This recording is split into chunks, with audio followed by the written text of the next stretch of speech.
नमस्कार, live news में आप सभी का स्वागत है। मैं हूं आपके साथ गरिमा वाजपेयी। खबरों में आगे बढ़ेंगे उससे पहले एक नजर आज की सुर्खियों पर डालते हैं। कठुआ एनकाउंटर में 3 आतंकी ढेर, 3 जवान शहीद। तीनों जवानों को पेट में गोली लगी थी। घायल डीएसपी को एयरलिफ्ट किया गया। आंध्र प्रदेश के सीएम चंद्रबाबू नायडू आज चेन्नई में all India research scholar summit में होंगे शामिल। हरियाणा बजट सत्र का आज आखिरी दिन, प्रश्नकाल शून्यकाल होगा। सीएम बजट चर्चा पर 3.5 घंटे बोले। महिलाओं को 2100 देने का क्राइटेरिया नहीं बताया। शंभू और खनौरी बॉर्डर से जबरन हटाए जाने के खिलाफ किसान आज पूरे देश में प्रदर्शन करेंगे। जज कैश केस, सुप्रीम कोर्ट में सुनवाई आज। एफआईआर दर्ज करने की मांग। हाईकोर्ट जज पर क्रिमिनल केस चलाने सीजीआई की परमिशन वाले फैसले को भी चुनौती। राजस्थान समेत 5 राज्यों में चलेगी धूल भरी आंधी। 35 किलोमीटर प्रति घंटे की होगी रफ्तार। तापमान 5 डिग्री तक घटेगा। उड़ीसा में 3 दिन हीट वेव का अलर्ट। आप देख रहे हैं के न्यूज, खबरों का सारथी।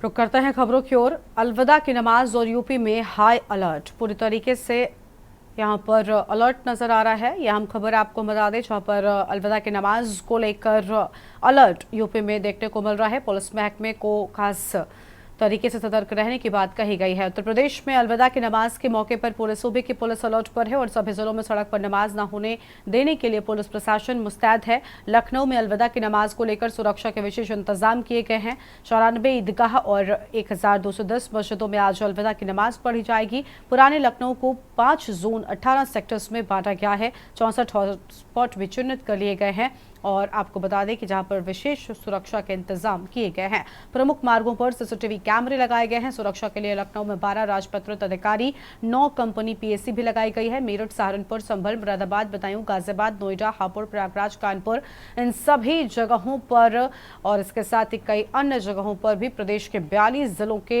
1000 से ज्यादा हॉटस्पॉट चिन्हित किए गए हैं। नमाज के दौरान ड्रोन से निगरानी रखी जाएगी। सोशल मीडिया पर आपत्तिजनक पोस्ट करने वालों पर भी नजर रखी जाएगी। साइबर क्राइम की 4 टीमें भी तैनात कर दी गई हैं। ये बड़ी जानकारी आपको हम बता रहे हैं, जहां पर जुमे की नमाज, अलविदा की नमाज को देखते हुए यूपी में हाई अलर्ट देखने को मिल रहा है। पूरी तरीके से पुलिस चप्पे चप्पे पर नजर रखे हुए है। आगे बढ़ते हैं खबरों की ओर। अगली बड़ी खबर का रुख कर लेते हैं। देखिए, जालौन में भी अलविदा की नमाज अदा की गई हो और प्रशासन ने क्या कुछ कहा, एक बार वो भी हम आपको सुनाते हैं। कल ईद के अलविदा, रमज़ान के अलविदा की नमाज है। इसके लिए जिला प्रशासन और पुलिस प्रशासन ने मजबूत तैयारी कर रखी है। मजिस्ट्रेट और पुलिस अधिकारियों की ड्यूटी लगी है। सभी मस्जिदों में जहां नमाज होनी है उन जगह स्पेसिफिक ड्यूटी है। हमारे इंटेलिजेंस डिपार्टमेंट, सादे में अन्य फोर्स, महिला विंग, उसके साथ साथ पीएसी, ड्रोन की निगरानी हम लोग इसमें करेंगे। सोशल मीडिया पर भी हम 24/7 हमारी निगरानी चल रही है हमारे लैब में। कल ईद के अलविदा, रमज़ान के अलविदा की नमाज है। इसके लिए जिला प्रशासन और पुलिस प्रशासन ने मजबूत तैयारी कर रखी है। मजिस्ट्रेट और पुलिस अधिकारियों की ड्यूटी लगी है। सभी मस्जिदों में जहां नमाज होनी है उन जगह स्पेसिफिक ड्यूटी है। हमारे इंटेलिजेंस डिपार्टमेंट, जैसा विदित है 28 तारीख में जुम्मा अलविदा की नमाज होगी और इसी के साथ साथ 31 या 1 में चंद दर्शन के मुताबिक ईदगाहों पे ईद की नमाज पढ़ी जाएगी। जनपद बलिया में दोनों ही अवसरों के लिए व्यापक तैयारी की गई है। सभी धर्मगुरुओं से थाना स्तर पर बैठक की गई है। मेरे जिलाधिकारी बलिया के द्वारा जनपद बलिया के प्रबुद्ध नागरिक जनों से विभिन्न संप्रदाय के धर्मगुरुओं से वार्ता हुई है तथा स्पष्ट रूप से बताया गया है कि परंपरागत रूप से ही इसका निर्वहन किया जाएगा, जो पूर्व में होता रहा है। किसी भी हालत में सड़कों पे कोई अवरोध उत्पन्न नहीं किया जाएगा, ना ही सड़कों पे नमाज होगी। कहीं भीड़ रहती है 2 बार में हो जाएगी और सभी लोगों ने विश्वास भी दिलाया है। पिछले 3-4 साल में बताया कि बलिया में बिल्कुल बड़े सौहार्दपूर्ण वातावरण में सभी लोग मिलजुल कर मनाते हैं त्योहारों को। और इसी के साथ साथ 30 तारीख से जो नवरात्र शुरू हो रहे हैं, बसंती या नवरात्र, उसके लिए भी व्यापक सुरक्षा व्यवस्थाएं विभिन्न मंदिरों पर पुलिस के द्वारा किए गए हैं तथा जहां भीड़ की ज़्यादा संभावना है वहां के आयोजकों से भी वार्ता की गई है। तो आने वाले जितने त्यौहार हैं सभी को सकुशल संपन्न कराया जाएगा। और इसी पर आज करेंगे विस्तार से चर्चा। अलग अलग जगहों से हमारे साथ में हमारे संवाददाता भी लगातार जुड़ चुके हैं। शिवा शर्मा लखनऊ से हमारे संवाददाता हैं, कृष्णकांत पांडे संवाददाता बलिया से हैं, अबरार अली सीतापुर से हमारे साथ में जुड़ चुके हैं। सबसे पहले लखनऊ से शिवा से अपडेट मिलते हैं। शिवा, पूरी जानकारी क्या है? अलविदा नमाज को लेकर कितनी तैयारियां आज प्रशासन की ओर से देखने को मिली? बताया जा रहा है कि पूरे यूपी में हाई अलर्ट घोषित किया गया है।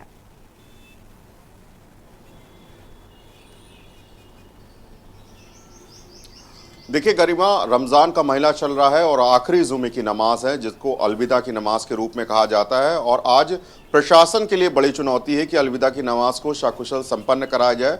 उसके लिए जो लखनऊ का पश्चिमी इलाका है, जो पुराने लखनऊ का इलाका कहा जाता है, वहाँ 5 जोन और 18 सेक्टर में उसको बांटा गया है। तमाम राजपत्रित अधिकारी है, जो पुलिसकर्मी है, उनको डिप्लॉयड किया गया है कि जो नमाजी घर से निकलेंगे वो सीधे सीधे मस्जिद की ओर जाएंगे और नमाज अदा करके वापस अपने घर की ओर जाएंगे। बीच में किसी भी तरीके की रोक टोक नहीं होनी चाहिए, बीच में किसी भी तरीके की खलल नहीं होनी चाहिए। साथ ही साथ ये कई दिन की एक्सरसाइज है गरिमा। कई पुलिस अधिकारियों ने, जिला प्रशासन के अधिकारियों ने कई दिनों से मौलानाओं के साथ, धर्मगुरुओं के साथ और कमेटी के साथ बैठक की थी और इस तरीके का आवेदन किया था कि किसी भी तरीके की कॉल उनकी तरफ से ना हो। जो भी नमाजी अगर घर में नमाज पढ़ना चाहते हैं वो जरूर वो घर पे नमाज पढ़े, लेकिन जिनको ईदगाह और मस्जिदों में नमाज नहीं है वो जरूर अपने मन से आएंगे, किसी भी तरीके की कॉल ना हो। और जरूर देखा गया है कि लखनऊ में 94 ईदगाह हैं और 1210 मस्जिदें हैं जो शहरी इलाकों में और ग्रामीण इलाकों में पर एक तरीके की प्रशासन की निगरानी रहेगी, ड्रोन के जरिए निगरानी रहेगी उन इलाकों पर जहां पर बेहद संवेदनशील है। और लखनऊ का जो पश्चिमी इलाका है उसमें 64 ऐसे हॉट स्पॉट संवेदनशील माने जाते हैं जहां पर विशेष निगरानी जो पुलिस की टीम है, जो लोकल इंटेलिजेंस की यूनिट है, उनकी ड्यूटीज लगाई गई है। और लखनऊ में 3 बड़े जगह है जहां पर नमाजें अदा की जाती है। जो शिया समुदाय है वो बड़ा इमाम बाड़ा में जो आसिफी मस्जिद है वहां उनकी नमाज होती है, जहां पर 12 बजे से 1 बजे तक उनकी नमाज चलेगी। उसके बाद सुन्नी समुदाय की जो नमाज है वो लखनऊ की टीले वाली मस्जिद पर चलेगी, तो 1 बजे से 2 बजे के बीच होगी। और जो ईदगाह है लखनऊ का, जहां पर भारी तादाद में नमाजी लोग आते हैं, वहां पर 12:45 पर नमाज शुरू होगी। ये जरूर शासन की तरफ से अधिकारियों को कहा गया है कि ड्रोन कैमरा के जरिए, उसके साथ साथ जो साइबर क्राइम की टीमें हैं और जो इंटेलिजेंस की यूनिट है वो इस तरीके की निगरानी करे कि अगर किसी भी तरीके का कोई व्यक्ति बिगाड़ने की कोशिश करे तो उसको जरूर फिल्टर किया जाए और उसके खिलाफ जो कार्रवाई है वो की जाए। कई दिनों से हमने देखा है कि लखनऊ पुलिस की बात की जाए तो सोशल मीडिया सेल के जरिए वो निगरानी उन लोगों पर रख रही है जो माहौल बिगाड़ने की कोशिश और उनके खिलाफ प्रिवेंटिव कार्रवाई भी की जा रही है। लेकिन आज जो दिन है, आज जो जुमे का दिन है, शुक्रवार का दिन है, आज जब 12 बजे तक की नमाज शुरू, तो भारी रात में अपने घरों से जो नमाज पढ़ने वाले व्यक्ति हैं, जो लोग हैं, वो अपने घरों से निकलेंगे, ईदगाह जाएंगे या मस्जिद जाएंगे, वहां पर नमाज अदा करेंगे। तो उत्तर प्रदेश सरकार के लिए और शासन के लिए बहुत बड़ी चुनौती है कि इसको सकुशल पूरी शांतिपूर्ण व्यवस्था के साथ साथ उसको पूरा कराया जाए और किसी भी तरीके की गल इस अलविदा की नमाज में ना पड़े। बिल्कुल, अलविदा की नमाज को लेकर प्रशासन पूरी तरीके से मुस्तैद है। अलग अलग जगहों पर जैसा कि आपने बताया कि तैनाती पुलिस बल की कर दी गई है ताकि शांति व्यवस्था बरकरार रह सके। लौटेंगे आपके पास में, कृष्णकांत पांडे बलिया से हमारे साथ में जुड़े हुए हैं। कृष्णकांत का रुख कर लेते हैं, पूरी जानकारी क्या है आपके कृष्णकांत, और कितनी तैयारी पुलिस प्रशासन की ओर से बलिया में की गई है? क्या मस्जिदों के आसपास पुलिस बल की बड़ी तैनाती है? जी आपको बता दें कि बलिया जिले के जो एसपी है देर रात फ्लैग मार्च भी किए हैं। जुम्मे की नमाज को जो अलविदा लास्ट ये महीना बोला जाता है, जिसमें मुस्लिम के जो समुदाय के लोग हैं जो लास्ट 1-1:30 बजे करीब नमाज पढ़ते हैं, नमाज अदा करते हैं। और इसमें ये रहता है कि अपने दुआ करते हैं, अपने को दुआ करते हैं, माफी मांगते हैं। इसमें से देखा जाए कि जो पुलिस प्रशासन है, पुलिस अधीक्षक ओमवीर सिंह, उन्होंने देर रात तक सभी फ्लैग मार्च किए देर रात तक। और ऐसा देखा गया कि वहाँ पे जो लोकल इंटेलिजेंस वो LIU के अधिकारी भी लगे रहते हैं वहाँ पे। और बिष्णुपुर की बात करें तो जहाँ ज्यादा मस्जिद पे वहाँ पे नमाज पढ़ी जाती है, वहाँ पे भी फोर्स लगाई गई है। लगातार देखा जा रहा है कि प्रशासन और जो लोकल इंटेलिजेंस पुलिस वाले हैं और सादे ड्रेस में पुलिस वाले हैं, वो निगरानी बनाए रखे हैं। ड्रोन कैमरा से भी निगरानी रखी जा रही है। जैसा कि देखा जाए कि 1-1:30 बजे करीब जुम्मे की लास्ट जो अलविदा नमाज है इसको पढ़ा जाएगा। और हमारे साथ भी कुछ बच्चे हैं जिनसे मैं बात कराना चाहूंगा। क्या नाम है आपका? मोहम्मद अयान। जी, आज आप लोग का लास्ट रमजान का ईद है, मतलब आप क्या कहना चाहते हैं, आप क्या दुआ मांगते हैं आप? अल्लाह से हम माफी मांगते हैं जी। और क्या करते हैं आप लोग? रोजा रखते हैं। रोजा, अच्छा। और अलविदा नमाज पढ़ते हैं जी। तो गरिमा जी हमारे साथ मौलाना भी हैं और इसके बारे में बताएंगे कि किस तरह का ये रोजा होता है और कब तक रहता है। जी, जैसा कि हमारे नजदीक माह रमजान मुबारक यानी साल का आखिरी जुमा है और जिसे हम जुमातुल वेदा कहते हैं, और हम बहुत ही तमाम अहले इस्लाम, तमाम आलम इस्लाम अलविदा जुमा के नाम से माह रमजान मुबारक में अलविदा की नमाज अदा करते हैं और ईद की खुशियों से भरपूर। और माह रमजान मुबारक हमारे लिए एक बेहतर महीना है, बहुत ही अहम महीना है। हर एक लम्हा माह रमजान मुबारक का एक एक लम्हा, एक एक साथ हमारे लिए बहुत कीमती है जी। तो इसको छोटी ईद भी कहा जाता है? जी जी जी जी। माह रमजान मुबारक यानी साल का आखिरी जुमा है, जिसे छोटा ईद कहा जाता है, अलविदा जुमा को। जी। तो गरिमा जी, जैसा कि आप मौलवी साहब थे बताएं कि जिस तरह ये अलविदा जुम्मा है और देखा जाए कि पुलिस प्रशासन की निगरानी पहले बनी हुई है, चारों ओर ड्रोन कैमरे से निगरानी रखी जा रही है। साइबर क्राइम जो साइबर सेल होते हैं वो भी एक्टिव नजर आ रहे हैं। जी ठीक है, लौटेंगे आपके पास में। और संवाददाता भी हमारे साथ में लगातार बने हुए अबरार अली हमारे संवाददाता सीतापुर से हैं और हमारे साथ में राजू शर्मा भी जुड़ चुके हैं, उनके पास में भी आएंगे। लेकिन पहले सीतापुर से अबरार का रुख कर लेते हैं। अबरार, सीतापुर में क्या स्थितियां हैं, किस तरीके के इंतजाम किए गए हैं? फिलहाल मस्जिदों के आसपास कैसे सुरक्षा देखने को मिल रही है?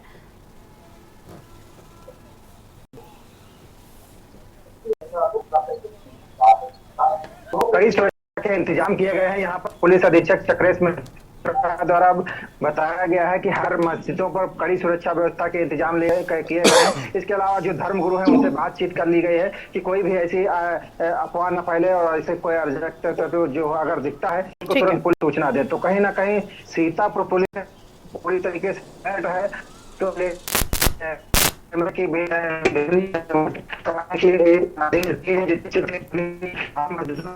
ठीक है, आपके पास में लौटेंगे अबरार। आपकी आवाज ठीक तरीके से हम तक नहीं पहुंच पा रही है, लौटेंगे आपके पास में। हमारे साथ में जुड़ चुके हैं, पहले राजू शर्मा का रुख कर लेते हैं। मेरठ से हमारे साथ में राजू। अलग अलग जगहों पर हम संवाददाताओं से बात कर रहे हैं, सभी जगहों पर पुलिस प्रशासन पूरी तरीके से मुस्तैद है, सभी तैयारियां कर ली गई हैं अलविदा की इस नमाज को शांति तरीके से संपन्न कराने के लिए। लेकिन इस बार सड़क पर मस्जिदों के आसपास तो पुलिस की नजर रही है, सड़क के साथ साथ मीडिया पर भी उतनी ही एक्टिव पुलिस नजर आ रही है। आपत्तिजनक पोस्ट करने वालों पर भी बताया जा रहा है इस बार शिकंजा कसने को तैयारी पुलिस ने कर ली है। बिल्कुल, देखिए गरिमा, आपने बिल्कुल सही कहा कि जो आपत्तिजनक पोस्ट करने वाले लोग हैं उन पर भी पुलिस सख्ती से निपटने की पूरी तैयारी कर रही है। किसी भी कीमत पर जो माहौल बिगाड़ने का प्रयास करेंगे उन्हें बख्शा नहीं जाएगा। मेरठ जोन के एडीजी DK ठाकुर से अभी आया हमारे पास साफ तौर पर क्या है कि अभी नहीं माहौल खराब करने का प्रयास किया तो उसके खिलाफ सख्त कार्रवाई अमल में लाई जाएगी। साथ ही अगर उसके खिलाफ अभियोग पंजीकृत होता है तो उसका जो शस्त्र लाइसेंस है, ड्राइविंग लाइसेंस है या फिर पासपोर्ट, उसको भी रद्द कर दिया जाएगा। किसी भी कीमत पर ऐसे जो असामाजिक तत्व है उन्हें पकड़ने के मूड में यूपी पुलिस नजर नहीं आ रही है। साफ निर्देश है कि अगर किसी ने भी सड़क पर नमाज अदा करने का भी प्रयास किया तो उसके खिलाफ मुकदमा दर्ज कर संबंधित जो कार्रवाई है वो की जाएगी। मेरठ पुलिस चप्पे चप्पे पर अलर्ट है, ड्रोन से भी निगरानी की जा रही है और साथ ही जो ड्रोन के माध्यम से छते हैं उनकी भी निगरानी की जा रही है। 200 से अधिक मेरठ के जो ऐसे लोग थे जिन्हें चिन्हित किया गया है, जो सामाजिक तत्व थे, उनके खिलाफ नोटिस की कार्रवाई की गई है, उन्हें सख्त हिदायत दी गई है कि अगर आप लोग सड़कों पर निकले, सड़कों पर कहीं भी नमाज की और माहौल खराब करने का प्रयास किया, तो ये यूपी पुलिस है, किसी भी कीमत पर आपको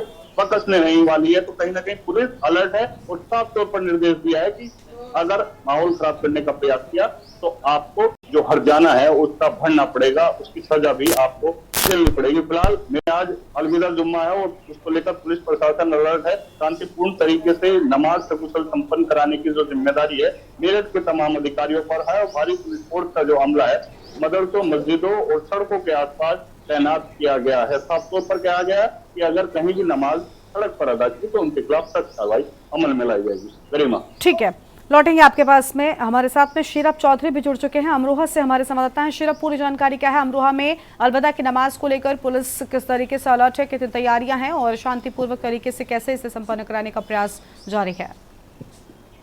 बिल्कुल बता दें, अमरोहा प्रशासन की तरफ से पूरी तरह से तैयारियां पूर्ण हो चुकी हैं और जितने भी संवेदनशील इलाके हैं अमरोहा की तमाम मस्जिदों के, उसमें जो है तमाम थाना प्रभारियों को जो है अलर्ट कर मोड पे हैं और जो है जितनी पुलिस फोर्स है वो मस्जिदों के बाहर लगना शुरू हो गई है। क्योंकि लगभग सभी मस्जिदों का अमूमन तरीके से 1 बजे से जो है ये जुमे की नमाज का जो है वक्त शुरू हो जाता है और इसी के चलते जो एसपी अमित कुमार आनंद है अमरोहा के, वो लगातार जो है फ्लैग मार्च निकाल रहे हैं और मस्जिदों के बाहर से जो संवेदनशील जो एरिया हैं उनके बाहर से जो है लगातार ड्रोन कैमरे से और जितने भी एक्स्ट्रा कैमरे लगाए गए हैं मस्जिदों के बाहर से, उनसे जो है विशेष तौर पे निगाह रख रहे हैं जिससे कोई भी अप्रिय घटना ना हो सके।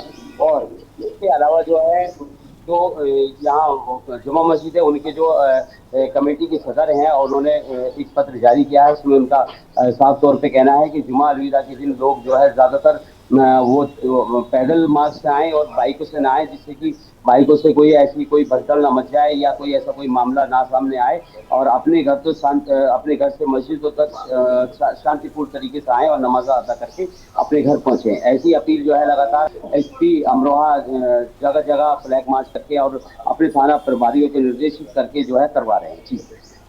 ठीक है, लौटेंगे आपके पास में। शिवा एक बार फिर से रुक कर लेते हैं। शिवा, देखिए सड़क से लेकर सोशल मीडिया तक पुलिस पूरी तरीके से अलर्ट है। सोशल मीडिया पर खास नजर रखी जा रही है क्योंकि कई आपत्तिजनक तत्व जो होते हैं वो ऐसे मौकों पर स्थितियों को खराब करने का, माहौल को बिगाड़ने का भरसक प्रयास करते हैं, लेकिन अब इन लोगों की खैर नहीं है। ये यूपी पुलिस है और पूरी तरीके से अलर्ट है।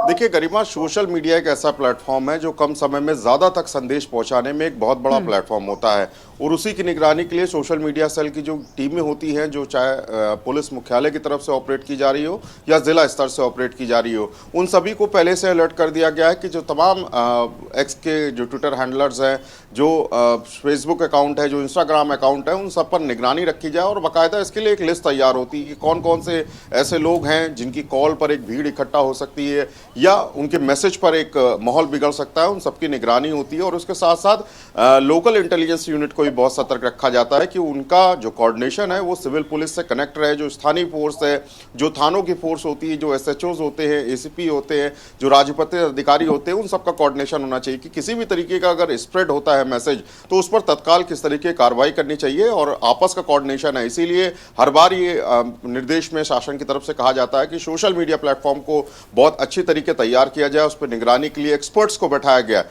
तो एक्सपर्ट्स पर बैठे हुए और हमें लगता है कि ये काम आज से ही नहीं, ये काम कई दिन पहले से शुरू हो जाता है कि तमाम लोगों के अकाउंट से लेकर के उनके जो मैसेजेस की जो डिलीवरी है उसको क्रॉस चेक किया जाता है कि वो किस तरीके का मैसेज है, किसके लिए भेजा जा रहा है और उसका इफेक्ट क्या हो सकता है। तो सोशल मीडिया के साथ साथ जो CCTVs है और जो लोकल इंटेलिजेंस यूनिट है उनके जरिए पे लोगों की निगरानी रखी जाती है कि लोगों का मूवमेंट कैसा है, जो असामाजिक तत्व है या जो अराजक तत्व है उनकी निगरानी के लिए भी लगातार सिविल पुलिस इस तरीके का अभियान चलाती है कि उनको क्रॉस चेक करती है कि वो कहाँ और किन परिस्थितियों में है। क्या ऐसा तो नहीं कि किसी भी धार्मिक आयोजन में किसी भी तरीके का माहौल बिगाड़ने की अगर कोशिश कर रहे हो तो उनको सही तरह से सही समय पे उनको पकड़ा जाए और उनके खिलाफ कार्रवाई की जाए। तो इस तरीके के शासन पेश होते हैं और हमें लगता है कि पिछले 3 दिनों के अंदर न सिर्फ लखनऊ पुलिस बल्कि हर जिलों की पुलिस को यह आदेश था कि जो असामाजिक तत्व है जो इस तरीके की किसी भी घटना को अगर अंजाम दे सकते हैं या माहौल बिगाड़ सकते हैं, उनके खिलाफ निरोधात्मक कार्रवाई की जा रही है।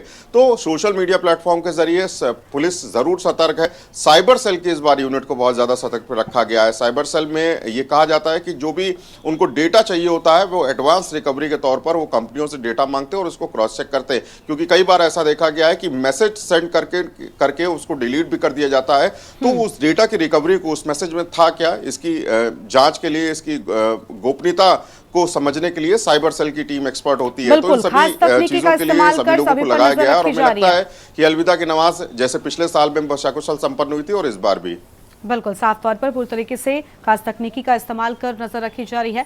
राजू शर्मा का एक बार फिर से रुख करेंगे, मेरठ से हमारे साथ में लगातार बने हुए। राजू, फ्लैग मार्च भी निकाला जा रहा है, हमने देखा कल रात से ही लगातार पुलिस जो है वो एक्टिव थी, लोगों के बीच सुरक्षा का भाव उत्पन्न हो सके। सबसे अहम जो मैसेज होता है, संदेश देने का प्रयास होता है पुलिस का, वो ये होता है कि लोग पूरी तरीके से सुरक्षित हैं और हंसी खुशी हम कह सकते हैं रमजान के इस महीने की अलविदा की नमाज जो है वो लोग अदा करने के लिए मस्जिदों में जाएं, ये संदेश देने का प्रयास है। हाँ बिल्कुल, देखिए गरिमा, पिछले एक महीने से जो मेरठ पुलिस है वो अलर्ट है। बाकायदा जगह जगह जाकर थाना स्तर की बात हो, सीओ सर्किल स्तर की बात हो या फिर अन्य ग्राम स्तर की बात हो, तमाम जगह पर जाकर जो पुलिस है वो जो समाज के लोग हैं उनसे बातचीत कर रही है और उन्हें बताया जा रहा है कि आप जो है शांतिपूर्ण तरीके से नमाज अदा करिए और ये जो पावन पर्व है ये खुशी का पर्व है, एक दूसरे के भाईचारे का पर्व है, तो सभी खुशी तरीके से इसको मनाइए। लेकिन कहीं भी ऐसे जो है स्थिति उत्पन्न ना करे कि कहीं भी पुलिस को सख्ती करनी पड़े। तो इस तरीके का जो संदेश है मेरठ पुलिस लगातार एक महीने से दे रही है और लगातार फ्लैग मार्च भी जो संवेदनशील इलाके है उनमें निकाला जा रहा है, संदेश दिया जा रहा है कि कोई भी माहौल खराब करने का प्रयास ना करे। तो कहीं ना कहीं मेरठ पुलिस लगातार अलर्ट है और साफ तौर पर निर्देश है कि अगर किसी ने भी माहौल खराब करने का प्रयास किया तो उसके खिलाफ सख्त कार्रवाई अमल में लाई जाएगी। ठीक है, बहुत शुक्रिया आप सभी का हमारे साथ जुड़ने के लिए और अहम जानकारी के न्यूज इंडिया के दर्शकों के साथ में साझा करने के लिए। तो अलविदा की नमाज को लेकर पूरी तैयारी कर ली गई है, यूपी में हाई अलर्ट नजर आ रहा है। खबरों में आगे बढ़ेंगे उससे पहले सीधा आपको राज्यसभा की तस्वीरें दिखाते हैं।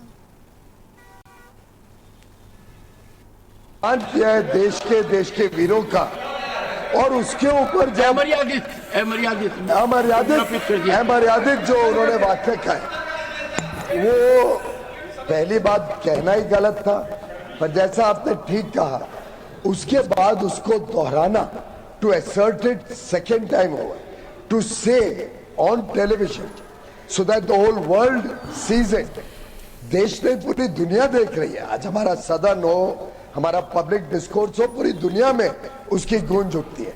फिर कहना कि ऐसे वीरों के लिए मैं फिर ऐसे ही शब्द इस्तेमाल करूंगा, फिर इसी प्रकार से देश को बांटने की बात करूंगा, लोगों के ऊपर जो उनकी आस्था है उसके ऊपर ठोस घाव पहुंचाऊंगा, वो डबल वहमी है, डबल निंदनीय है।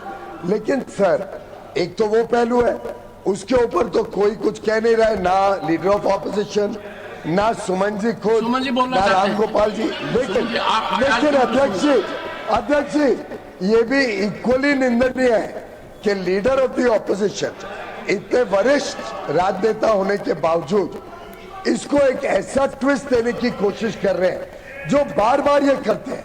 इस सदन में कई बार हमने देखा है कि जात पात पे देश को बांट कर बंटवारा करना, जात पात पर लोगों के बीच में गलत भ्रमित करना, फॉल्स नैरेटिव बनाना, ये जो खड़गे जी का बार बार करने की कोशिश होती है वो भी उतनी ही निंदनीय है, क्योंकि हम चाहते हैं देश में सामाजिक समरसता रहे, देश एकजुट हो।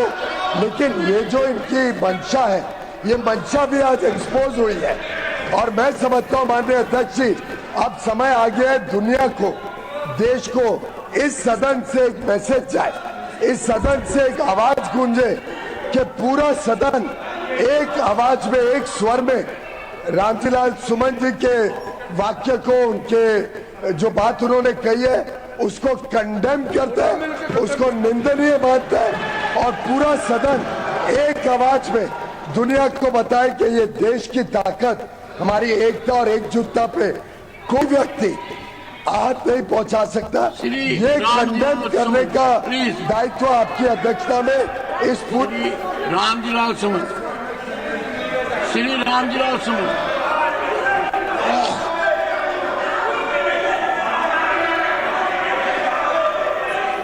सभापति जी is going on record accepts the speaker consent. सभापति जी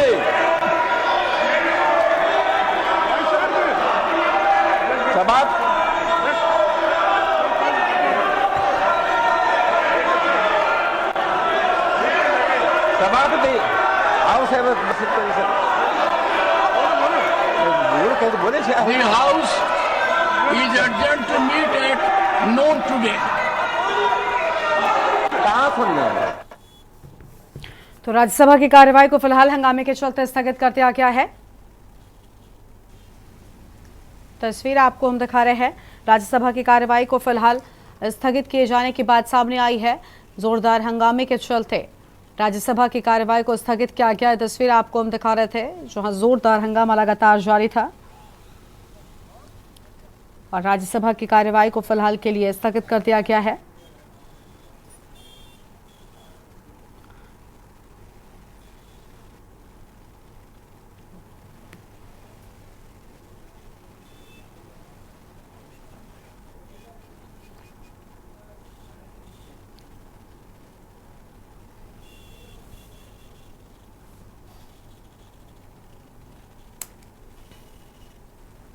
और आगे बढ़ते हैं खबरों की ओर। अगली खबर आपको हम लखनऊ से बताते हैं जहां पर 4 अप्रैल को कांग्रेस जिलाध्यक्ष महानगर अध्यक्ष की बैठक होगी। दिल्ली में होने वाली बैठक में राहुल गांधी करेंगे संवाद। बड़ी जानकारी यूपी में कांग्रेस के भविष्य के बनेगी रणनीति। जिलाध्यक्ष व महानगर अध्यक्ष को बताया जाएगा एजेंडा। सभी क्षेत्र की सियासी समीकरणों की रिपोर्ट लेकर जाएंगे दिल्ली। बड़ी जानकारी आपको हम बता रहे हैं। यह हम खबर आपको हम बता दें।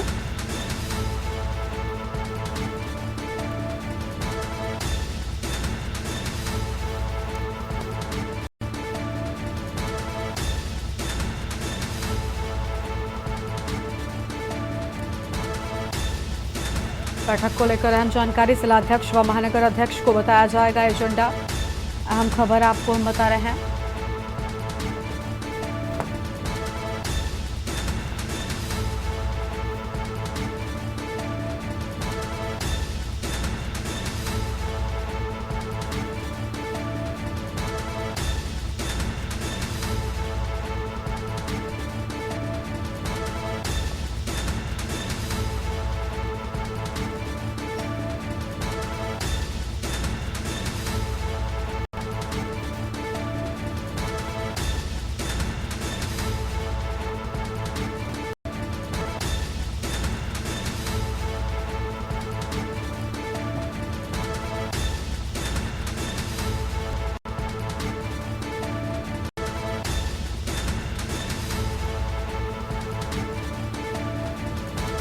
बड़ी खबर आपको हम बता रहे हैं। लखनऊ से खबर। यूपी में कांग्रेस के भविष्य की बनेगी रणनीति।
आगे बढ़ते हैं खबरों की ओर। लखनऊ से खबर है। एटीएस संदिग्ध आतंकी अजहर मसीह को लेकर जाएंगे दिल्ली। महाकुंभ में आतंकी घटना करने के प्रयास में हुआ है गिरफ्तार। मसीह ने एटीएस के सवालों को गोल दिया जवाब। दिल्ली में कहां शरण ली, इस पर महत्वपूर्ण जानकारी मिली। 1 अप्रैल तक यूपी एटीएस को मिली है संदिग्ध आतंकी की रिमांड। यूपी एटीएस ने दर्जनों सवाल अजहर मसीह से किए। बड़ी जानकारी आपको हम बता रहे हैं। अहम खबर आपको हम बता दें। 1 अप्रैल तक यूपी एटीएस को मिली है संदिग्ध आतंकी की रिमांड। बड़ी खबर आपको हम बता रहे हैं। यूपी एटीएस ने दर्जनों सवाल अजहर मसीह से किए। एटीएस संदिग्ध आतंकी अजहर मसीह को लेकर जाएगी दिल्ली। ये खबर आपको हम बता रहे हैं। महाकुंभ में आतंकी घटना करने के में हुआ है गिरफ्तार। लखनऊ से खबर है, संदिग्ध आतंकी लजर मसीह को लेकर जाएगी दिल्ली।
आगे बढ़ते हैं खबरों की ओर। बलिया से खबर आपको बताते, जहां पर अखिलेश यादव के बयान पर प्रतिक्रिया दी राज्य मंत्री दानिश आजाद अंसारी ने दी प्रतिक्रिया। योगी पर आउट गोइंग बयान बताई प्रतिक्रिया, कहा सपा की बंद हो चुकी है इनकमिंग वोट, जनता ने नकारा, वोट बैंक घटने से निराश हैं। 2014, 17 और 19 के चुनावों में जनता ने नकारा, मोदी योगी को जनता ने दिल से किया स्वीकार, सभी को मिल रहा सम्मान और अमन चैन कायम। यूपी के अल्पसंख्यक कल्याण राज्य मंत्री हैं दानिश आजाद अंसारी।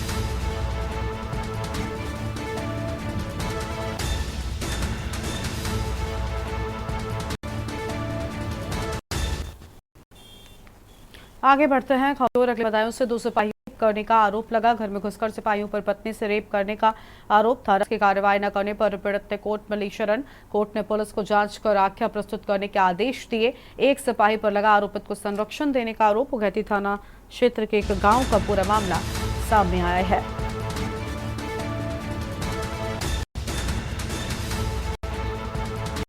ये बड़ी जानकारी आपको हम बता रहे हैं। पुलिस ने कोर्ट से 3 दिन की मांगी है।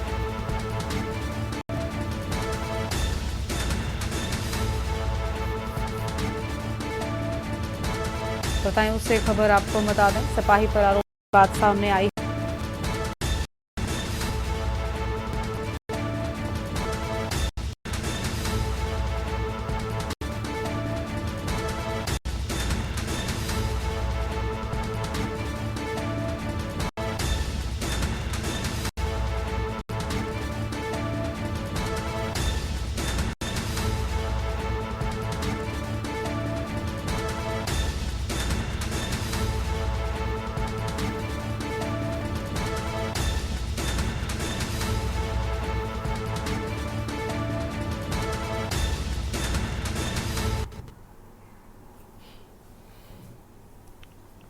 आगे बढ़ते हैं खबरों की ओर। सुल्तानपुर के गुसाईगंज थाना क्षेत्र के बांसगांव के पास शुक्रवार की सुबह 6 बजे एक बड़ा हादसा हुआ।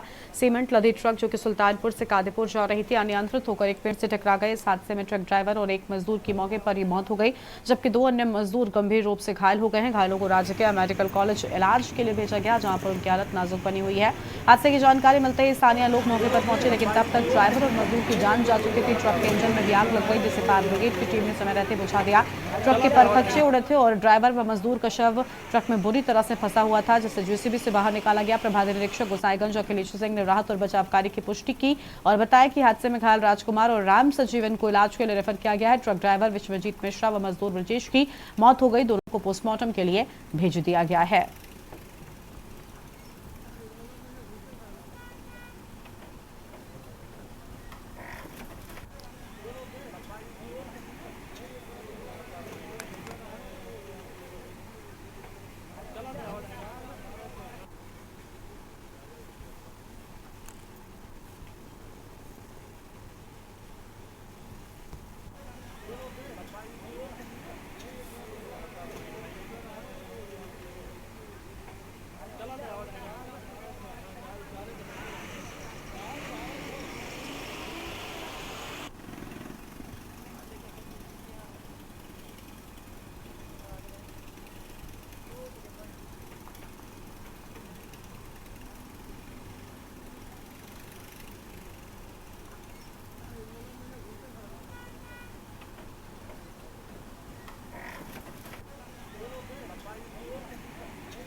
और अगली खबर का रुख कर लेते हैं। अगली खबर आपको हम लखनऊ से बताते हैं। इस बीच लखनऊ से बड़ी खबर, सोलर प्रोजेक्ट को मिली मंजूरी। यह हम जानकारी आपको हम बता रहे हैं।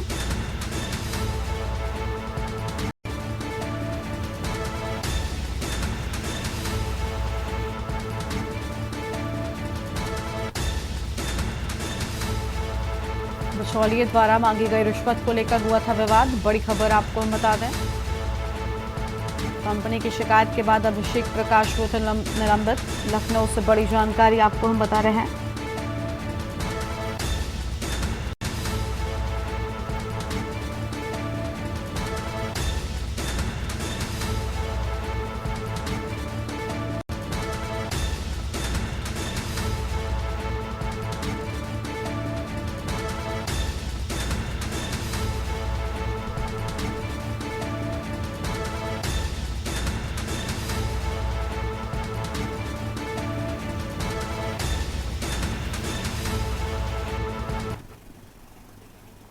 और अब सीधा आपको लखनऊ लेकर चलते हैं। मुख्यमंत्री योगी आदित्यनाथ क्या कह रहे हैं, सुन लेते हैं। ऐसे युवा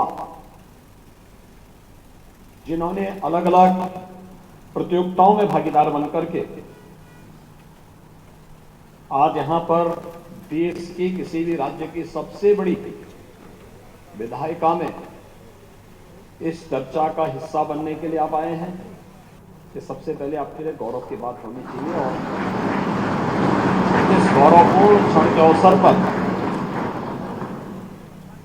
मैं उत्तर प्रदेश वासियों की ओर से आप सबको यहां पर चयन के लिए बधाई देता हूं और यहां के इस डिबेट का हिस्सा बनने के लिए हृदय से अभिनंदन भी करता हूं।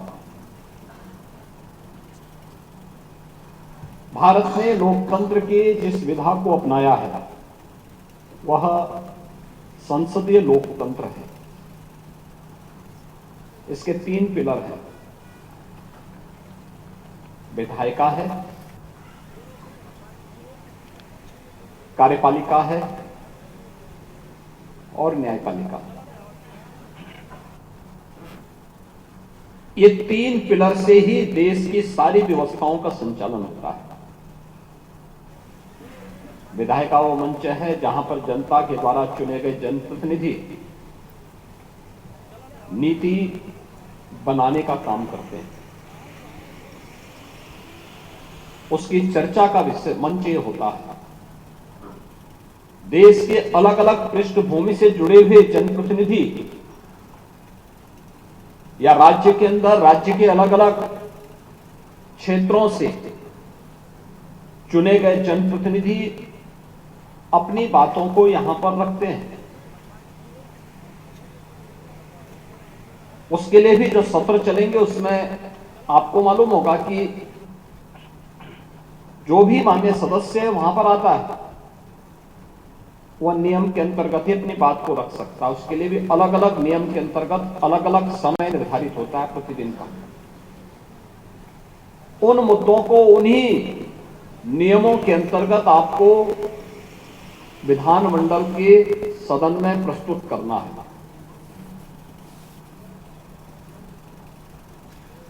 और यहां पर जो नीति बनती है, जो कानून बनते हैं, जिन मुद्दों पे चर्चाएं होती हैं,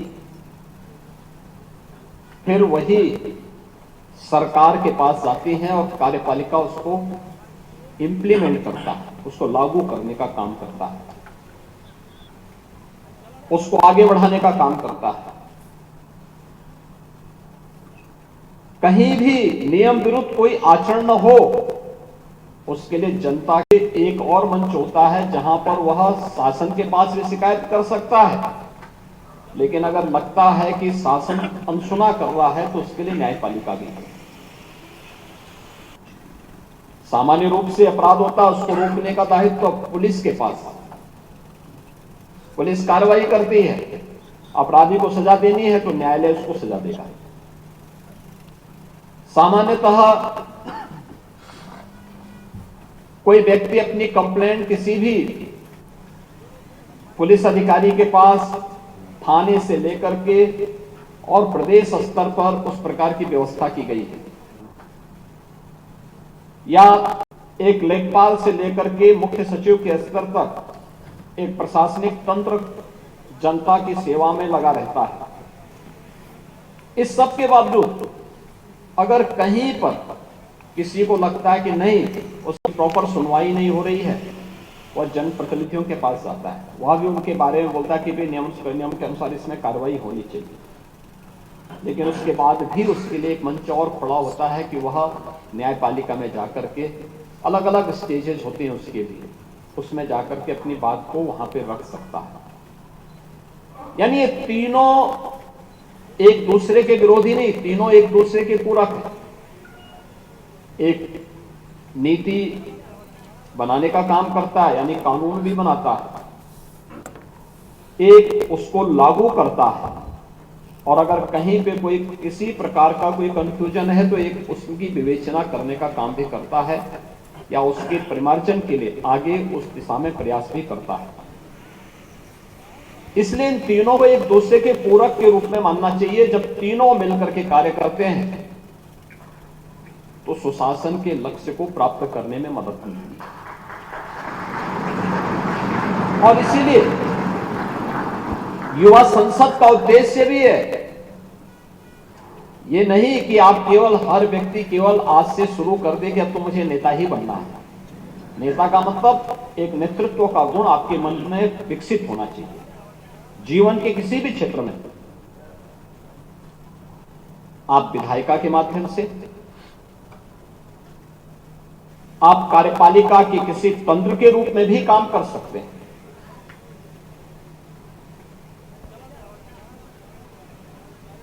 आप सर्विस भी ज्वाइन कर सकते हैं, उसके माध्यम से अपनी सेवाएं दे सकते हैं, व्यापार कर सकते हैं, अपना उद्यम स्थापित कर सकते हैं, न्यायपालिका की सर्विस में भी आप जा सकते हैं, हायर जुडिशरी की सेवा में या अन्य क्षेत्रों में भी जाकर के आप अपनी सेवाओं को दे सकें। लेकिन उन क्षेत्रों में कुछ विशिष्ट करने की, कुछ लीक से हट करके जब आप करते हैं वही लोगों के लिए प्रेरणादायी बनती है और वही नेतृत्व का गुण विकसित करने की एक नई कला आपके अंदर पैदा करती है। जब हम लकीर का फकीर बन जाते हैं, जब हम लकीर का फकीर बनते हैं और अपने कार्य से मुंह चुराते हैं तो वहीं पर हमारे पराभव का कारण बनता है। जब हम लीक से हट करके कुछ नया करते हैं कुछ अच्छा करने का प्रयास करते हैं, कुछ अतिरिक्त करने का प्रयास करते हैं, तो वह लोगों के लिए, सामान्य जन के लिए, समाज के लिए एक प्रेरणा बन जाती है और लोग उसको हाथों हाथ लेकर के जब सम्मान देते हैं तो वह एक नेतृत्व उस क्षेत्र में जो विकसित किया गया है वही एक लीडर का गुण होता है। ऐसे जीवन के किसी भी क्षेत्र में अनंत संभावनाएं होती हैं अपनी बातों को रखने का, अपने कार्य क्षेत्र को आगे बढ़ाने का, और इसीलिए प्रधानमंत्री मोदी जी ने यह सुनिश्चित किया कि देश की पूरी व्यवस्था का संचालन होता है एक संविधान से। हम कानून कोई भी बनाते हैं, भारत का संविधान हमारे सामने होता है। भारत का संविधान 26 नवंबर 1949 को बनकर के तैयार हुआ। उसका जो ड्राफ्ट था वह बाबा साहब डॉक्टर भीमराव अंबेडकर ने भारत की संविधान सभा को सौंपा था और प्रधानमंत्री मोदी जी ने 26 नवंबर 2015 से इस तिथि को संविधान दिवस के रूप में मनाने के कार्यक्रम को आगे बढ़ाया। इसके पीछे का भाव ही था, इसके पीछे का भाव ही यही था कि हम लोग अपने संविधान निर्माताओं के प्रति कृतज्ञता ज्ञापित कर सके। कृतज्ञता इस बात के लिए ज्ञापित कर सके कि इन्होंने भारत का संविधान हमें दिया जो भारत की 25 यानी देश की 140 करोड़ लोगों को पूरे भारत के अंदर बिना किसी भेदभाव के मताधिकार के उपयोग की ताकत देता है, बिना भेदभाव के हर एक व्यवस्था के साथ जुड़ने का पूरा अवसर देता है। लेकिन एक नागरिक के रूप में हमारा दायित्व क्या है? अक्सर होता था और एक समय ट्रेंड भी चला देश के अंदर बहुत ज्यादा कि हमारी मांगे पूरी हो चाहे जो मजबूरी हो। उसके दुष्परिणाम लोगों ने देखे। बहुत सारे राज्य तबाह हो गए। आर्थिक रूप से जो देश के कभी समृद्ध राज्य माने जाते थे कंगाल हो गए। बहुत सारे नगर ऐसे थे जो देश के अंदर अपनी आर्थिक समृद्धि के लिए जाने जाते थे, वे पूरी तरह अस्तित्व से जूझते हुए दिखाई दे रहे थे। और इसीलिए केवल अधिकारों की बात नहीं बल्कि भारत का संविधान अगर हमें मौलिक अधिकार देता है तो हमें हमारे मूल कर्तव्यों के प्रति भी एहसास कराता है। और उन मूल कर्तव्यों के प्रति एहसास कराने के लिए आजादी के अमृत महोत्सव वर्ष में प्रधानमंत्री मोदी जी ने देशवासियों के सामने रखा था, एक विजन रखा था, एक विजन डॉक्यूमेंट 25 वर्ष का, कि देश जब 2047 में अपनी आजादी का शताब्दी महोत्सव मना रहा होगा, 100 साल की यात्रा अपनी पूरी कर रहा होगा आजादी की, तब कैसा भारत चाहिए? तब कैसा भारत चाहिए? एक विकसित भारत। विकसित भारत की उस परिकल्पना को साकार करने के लिए हमारे स्तर पर क्या प्रयास होने चाहिए?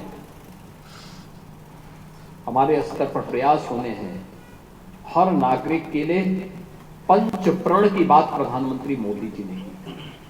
और ये पंच प्रण ही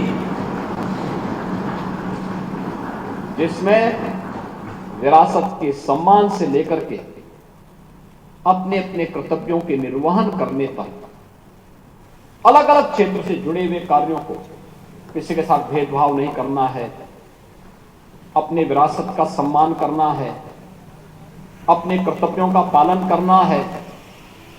अलग अलग क्षेत्र में जो 5 प्रण प्रधानमंत्री मोदी जी ने आजादी के अमृत महोत्सव वर्ष में देशवासियों को दिलाए थे, वे पंच प्रण इसके आधार बनेंगे।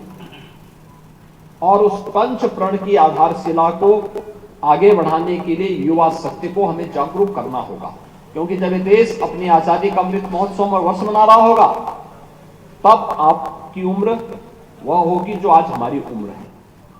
उन स्थितियों में आपके हाथों में नेतृत्व होगा, जीवन के अलग अलग क्षेत्र का नेतृत्व होगा। कोई विधायिका के माध्यम से होगा, कोई कार्यपालिका के माध्यम से होगा, कोई न्यायपालिका के माध्यम से होगा। किसी के पास जीवन के अलग अलग क्षेत्र में नेतृत्व के गुण विकसित हो रहे होंगे।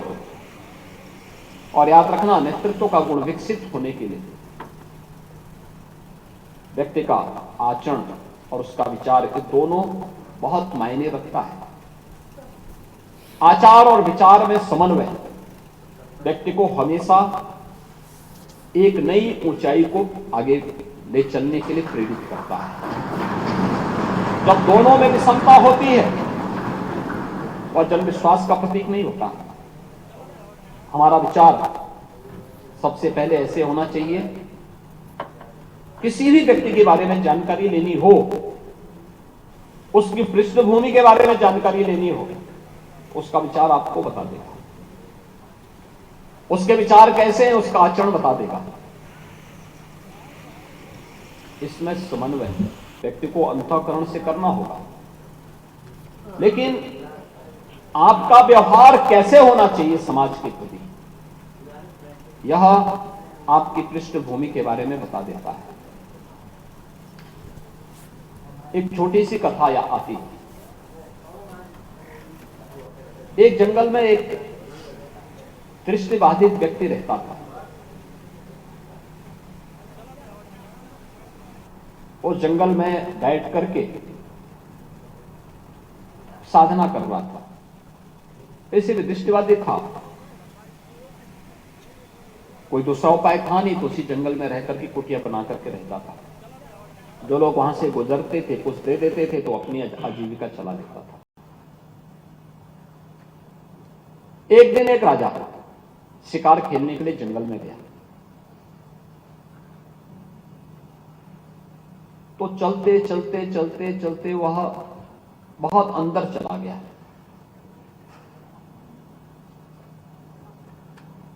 एक मृग का पीछे करते करते वह जब अंदर गया, जंगल में भटक गया। राजा ने अपने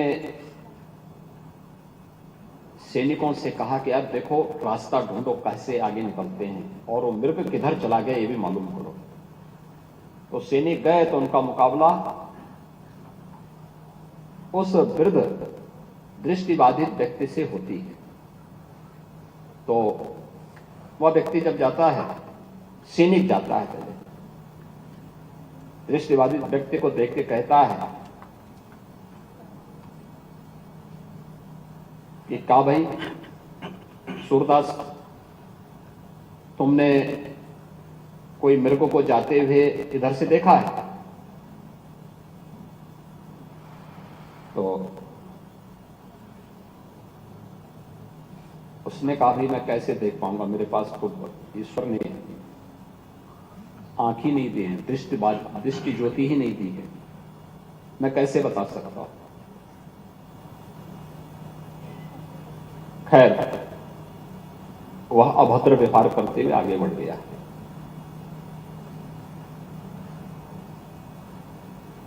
कुछ देर के बाद राजा का मंत्री उधर से गुजरा। राजा का मंत्री उधर से गुजरा तो उन्होंने उससे सिपाही की तुलना में थोड़ी शालीनता के साथ बात करी। कहा कि सूरदास जी, आपने यहां से किसी व्यक्ति को या किसी उसको गुजरते हुए देखा है? उसने फिर वही नकारात्मक जवाब दिया। कहा कि भी मुझे तो दृष्टि ही नहीं दी गई है, तो मैं कैसे देख पाऊं।